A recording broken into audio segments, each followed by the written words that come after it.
Hi friends, welcome to TechTouch channel. Today I am going to show you in this video how to fix local security authority protection is off in Windows 11 PC.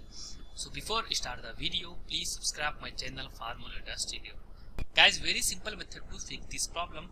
First of all, right click on Start menu, then click on Windows Terminal.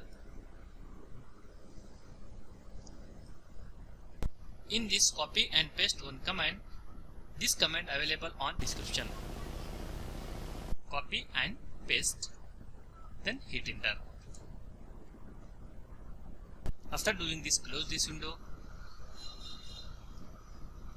And once you restart your PC or laptop, fix your problem. So in this way, you fix this problem. Thanks for watching friends. Hope you like this video. If you like this video, please like, share and don't forget to subscribe my channel.